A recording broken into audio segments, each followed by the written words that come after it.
Hello, everyone, and welcome to Avian Specialty Inks, the first Facebook Live event of 2021. Today, I have Carla Rivas, who is our product manager for Union Inks, and John McGee, who is our field tech expert on Union.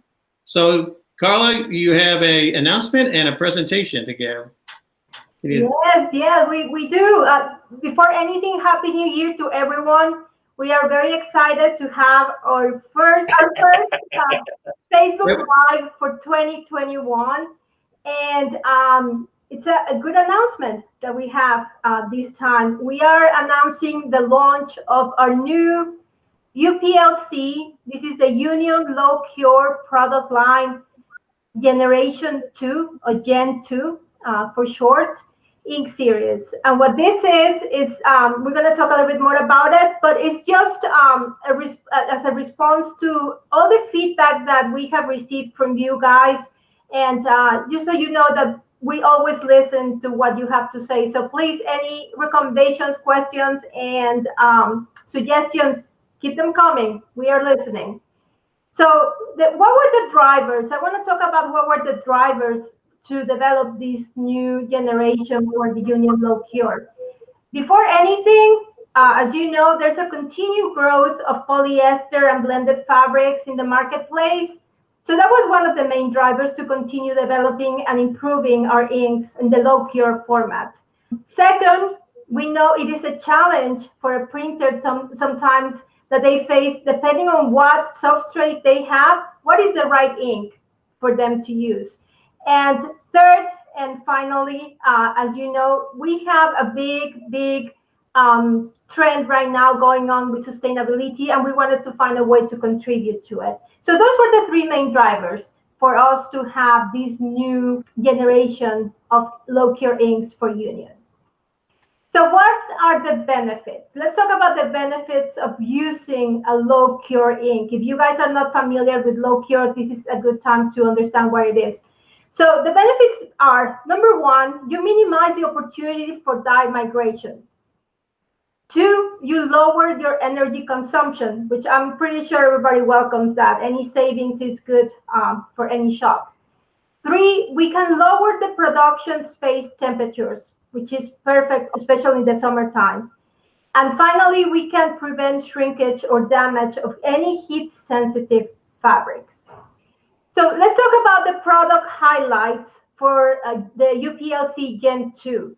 So this is a low cure, low bleed system that's offering very vibrant colors that can be used direct to fabric since we are using non-migrating pigments.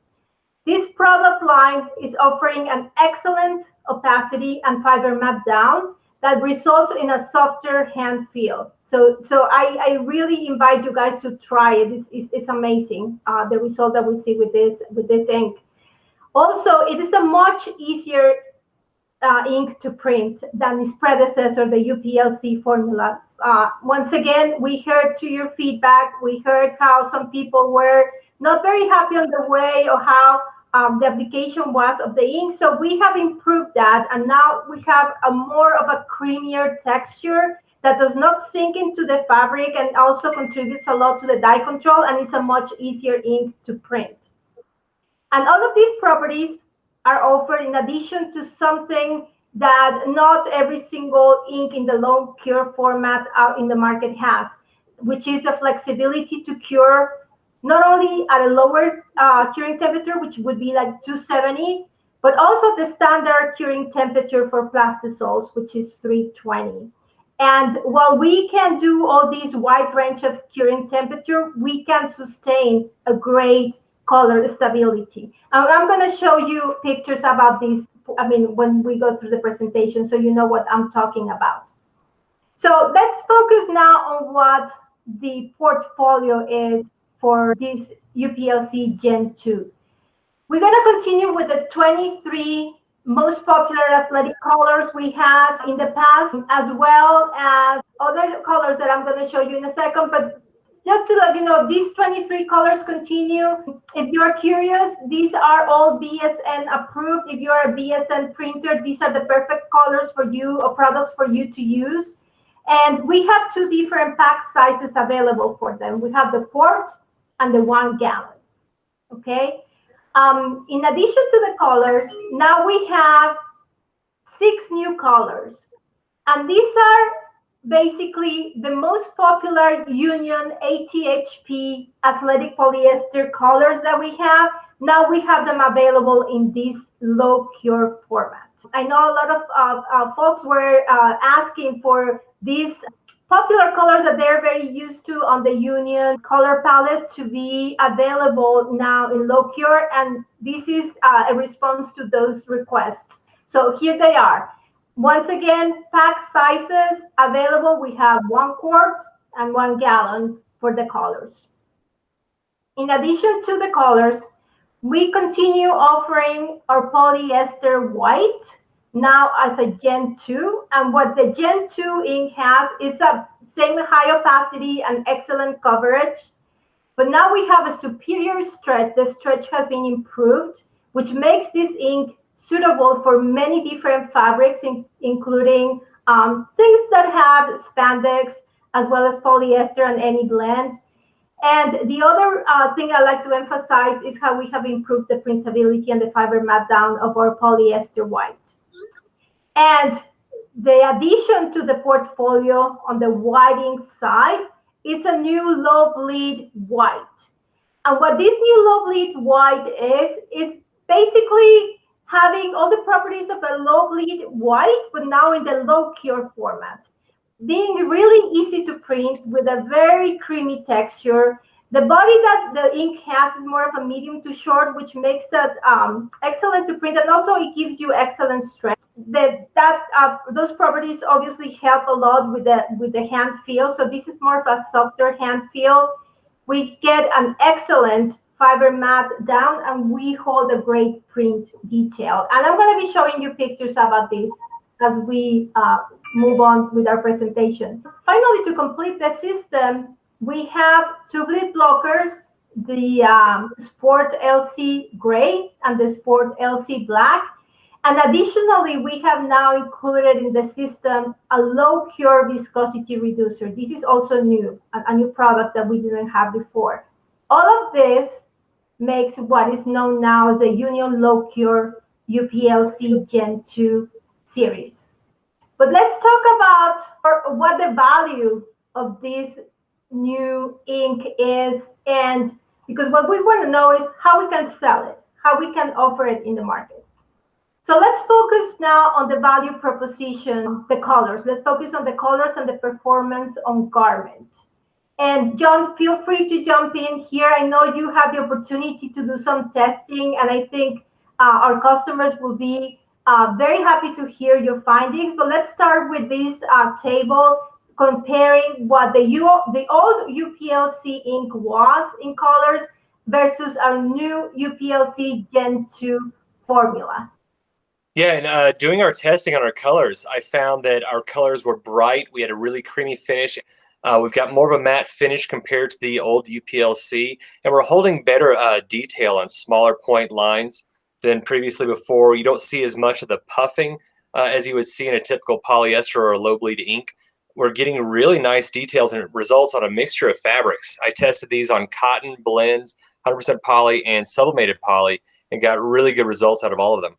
Right. No, it's awesome. Something important to mention, if people have some of the old UPLC formula and now they're going to be using the new one, aside from the performance and the difference in printability, you're going to see the old UPLC formulas, you had more of a glossy or low gloss finish versus our new generation, the Gen 2, is more of a towards the matte. And I think you can talk more about this and how you saw the results, right, John?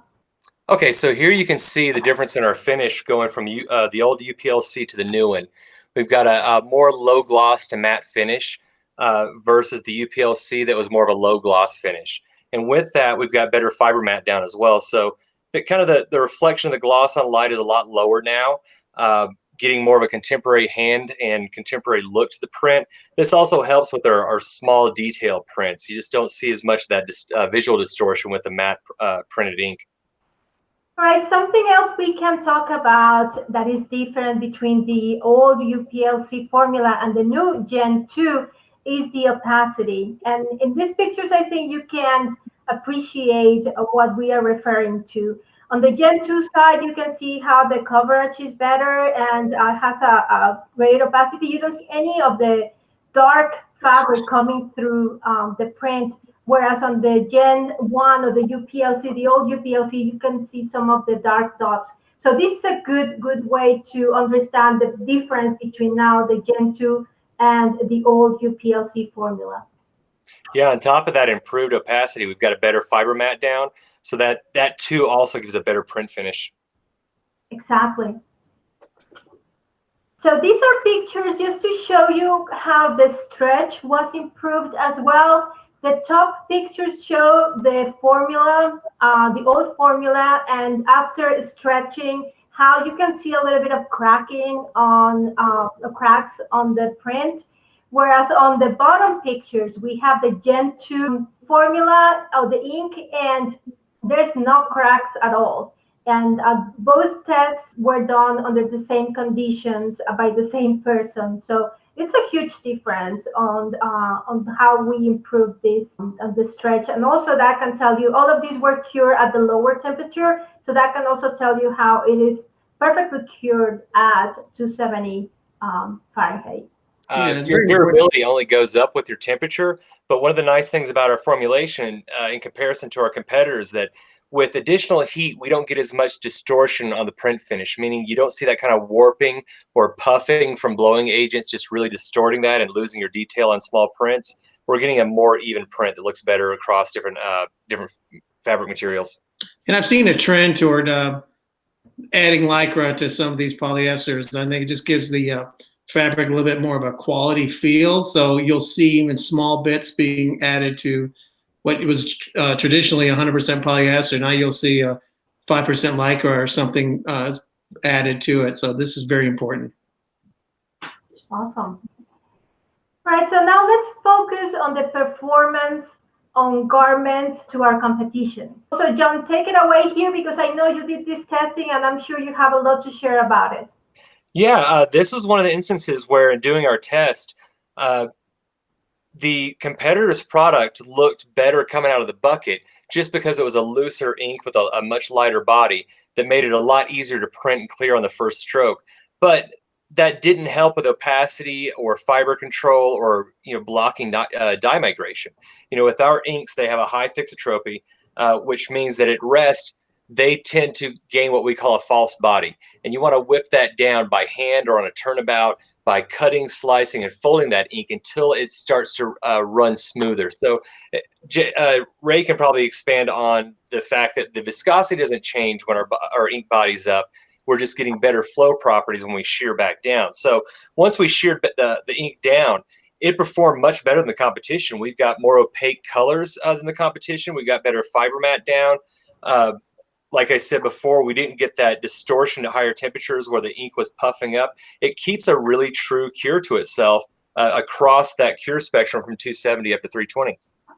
Yeah, I think people will be interested in this. So something I learned when I first started working in an ink company is that rheology, which is flow rate, and viscosity, which is how thick or thin it is loosely linked to each other. They're not 100% linked to each other. So you can have a high viscosity material that can get a great shear rate. In this case, the ink will flow quickly, but then it will sit on top of the fabric. And that's why you're seeing this great matte down and great opacity. And we saw the opposite with our competition. With having such a loose body that cleared the screen so easily at first, that ink would fall down into the peaks and valleys of the fabric and show that texture of the fabric, which makes the ink look a little darker than it actually is.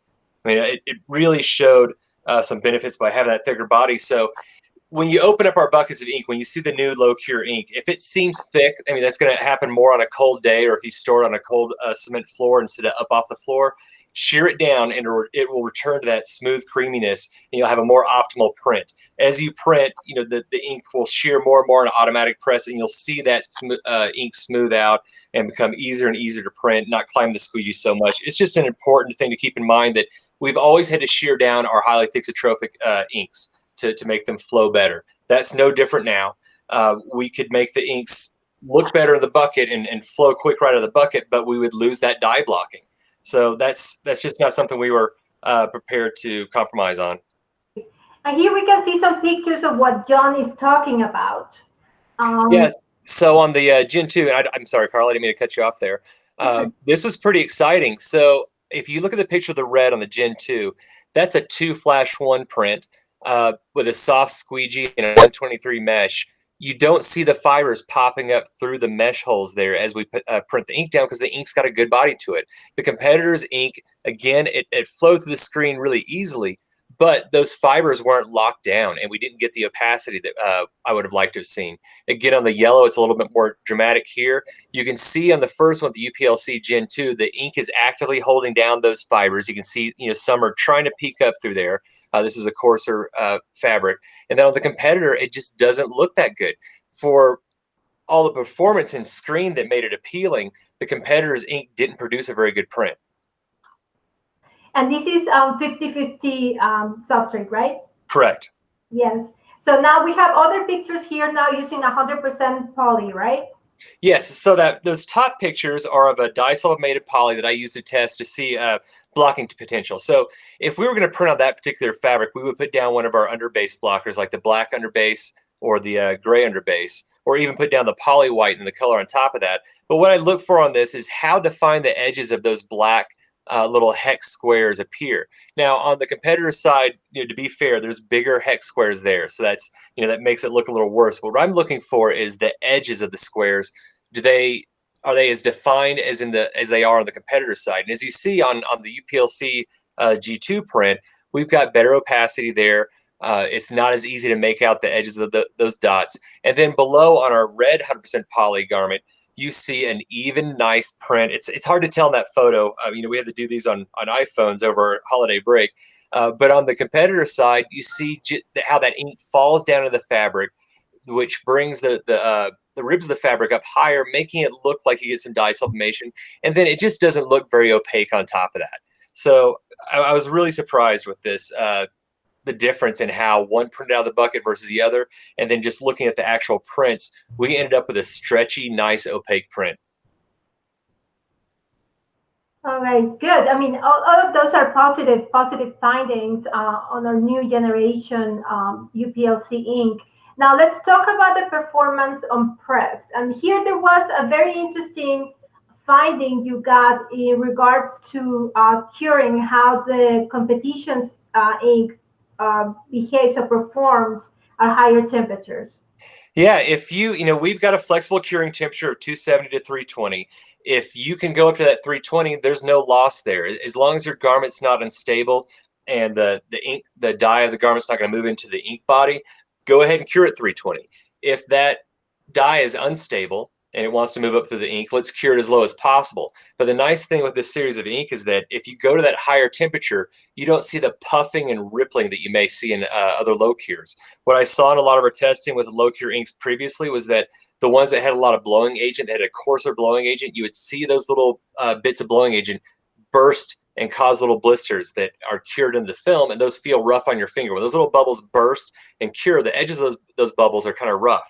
We didn't see that in the UPLC Gen 2. And then on top of that, if you print really fine text and then cure at 320 with these other low cures that say they're flexible, your print detail on like a D or an O will start to close in because that ink wants to puff up and out. We didn't see as much puffing. We've got enough to bridge over low contours in the fabric, but we kept a bright, nice print. Yeah, and just comparing the new Gen 2 UPLC versus the old one, as you can see, we improved the flood of the ink, the halftones, the screen clearance. It got a much better performance on press versus what we used to have with the original UPLC formula. Yeah, that was a bit of a dramatic difference in the flood versus the competition. We had a really nice, even, solid flood ready to print right away. The competitions, again, especially thinking of the competition inks that were a lot looser coming out of the bucket, you had a webby kind of flood. So you've got more work, to build that ink across your squeegee to print and clear the image. All right, now talking about that flexibility on the cure temperature, these are pictures of the same graphic cured at the different temperatures that we can use for Gen 2. The ones with the darker square on the bottom is at 330, was cured at 330, and the ones with the lighter one cured at 275. You appreciate on the pictures, you don't almost no difference on the color, and we can say that there's a terrific color stability no matter what curing temperature we're using. And in order to appreciate this a little bit more, I made one bigger here so you can see it, and they basically look the same. And that's important, with some of your flexible cure inks, there is a color shift, across your different cures. If you've got a printed job one week and the garment's unstable, you've got to lower the temperature, and then you print a similar garment for the same company the next week while you're running 320 cure garments down the same belt in your dryer, you want those to come out looking the same, print to print. So here we're helping on our side to ensure that color value is consistent across the temperature range. Yeah, let me interject here. I think, you're showing some money saving reasons to use this ink. Here's an intangible money saver. If a guy only has one dryer and he has 3 machines, now he's able to use this ink on any of the settings that he may be using for some other type of ink or some kind of fabric. He has the opportunity to not have to stop and wait for one job to be finished before you turn the oven back up or turn the oven back down. You can actually run this with whatever you're running with. Exactly. Yep, great point. So now these pictures are just to show you the difference by printing direct to fabric or using underbase. And the B means that we use a layer of poly blocker. The W is the white, it's a poly white, and then the color. So as you can see from, or you can appreciate from the pictures, there's not a significant loss of color value here by doing direct to fabric versus using an underbase. You can see a little bit more glossiness when you use the blocker, which is, expected, but they look very similar. That's impressive, not to see that shift. And I think that comes from using non-migrating premium pigments. Exactly. That helps. Now, performance in the bucket. I know we talked about, you mentioned about the difference on the body when you just open the bucket, out of the bucket between the Gen 2, the competition. I know I would just want to emphasize, you're going to find that the ink is very different. Just opening the bucket from what we used to have in UPLC formula to our new one. Yeah, and I hate to beat a dead horse on this. I know I've mentioned it, just that our ink, it bodies up at rest, get it moving and sheared, and then it moves, ideally after that. But that's, this isn't a new concept. Union Ink has had a long history of producing high opacity inks that print very smooth and creamy. Our philosophy in creating those inks is that they have to have opacity and body to them to fight dye migration. I'll just interject here. This false body is by design. We knew that being a thixotropic ink, you knew you're going to get to a flow rate. And that flow rate's not, he needs to hit a specific viscosity range.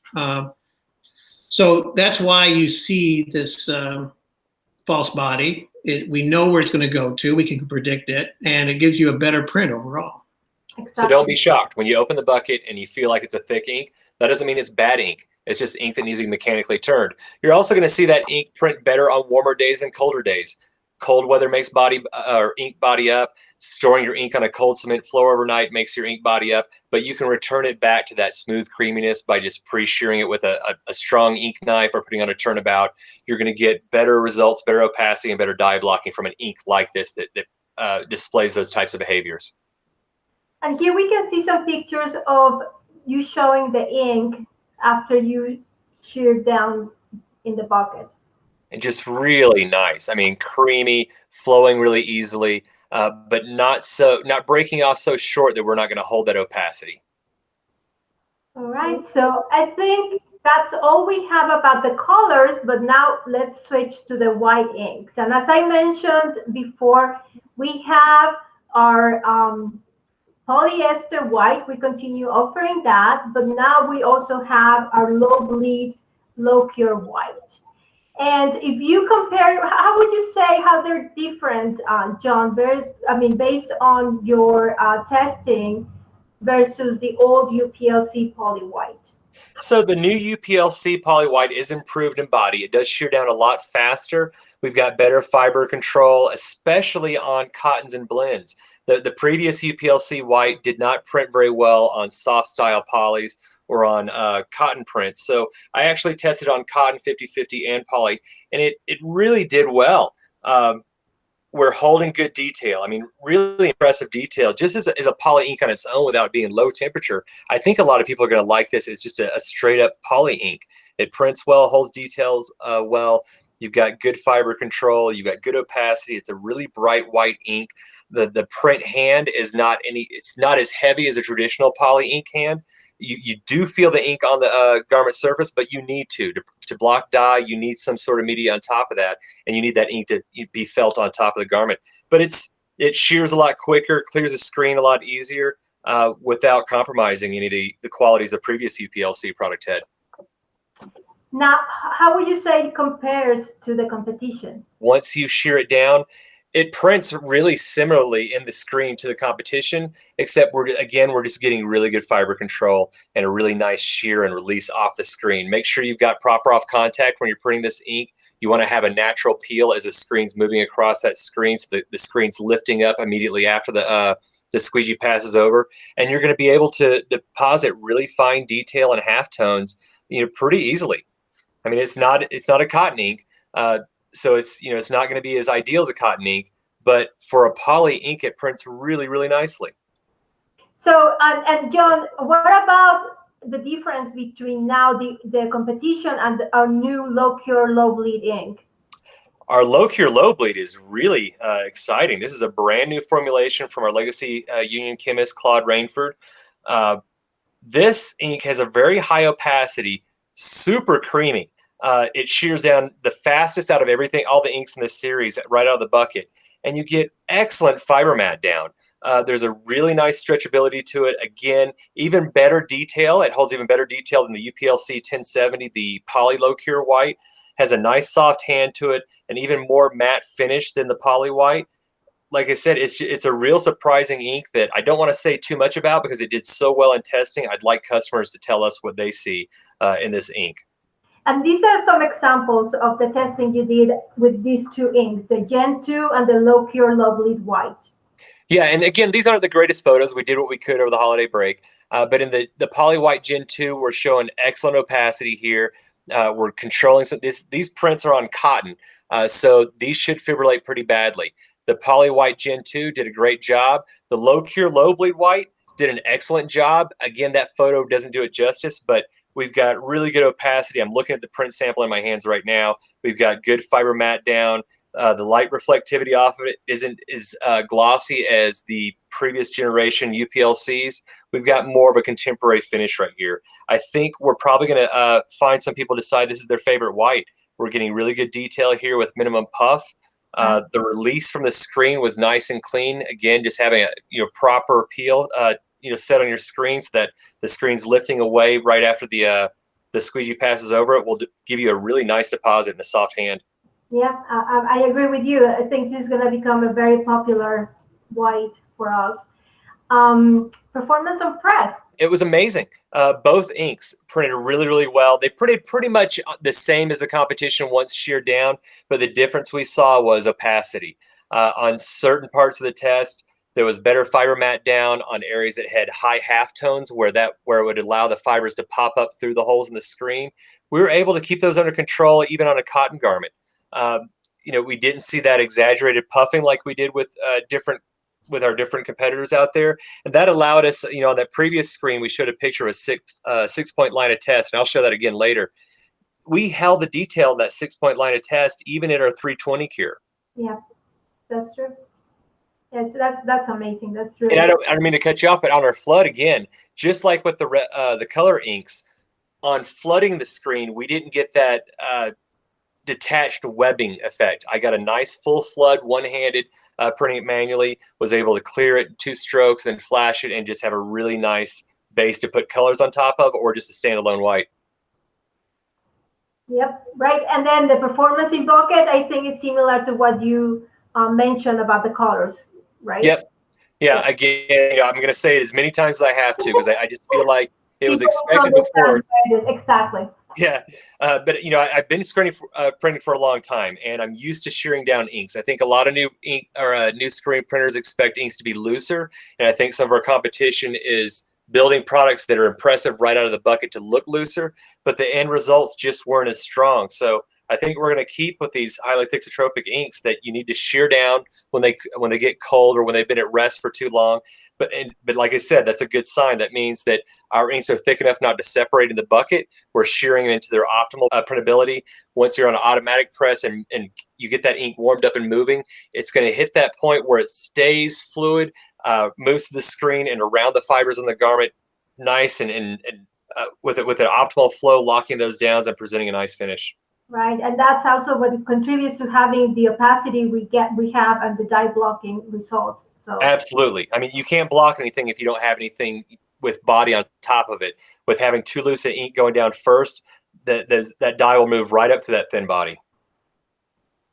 All right, so this is how the ink looks after shearing down.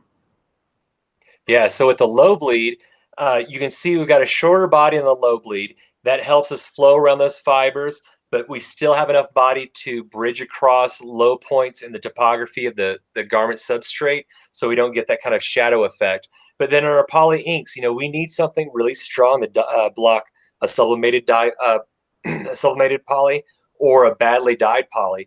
And those longer bodied poly inks help us. So here you see we've got a nice long body on the UPLC Gen2. Shearing it down will help it print, clear the screen easier. It'll help you scoop the ink out, but you still keep that opacity. And by the way, this is how the old formula looked like. It's a big difference, just so everybody notices.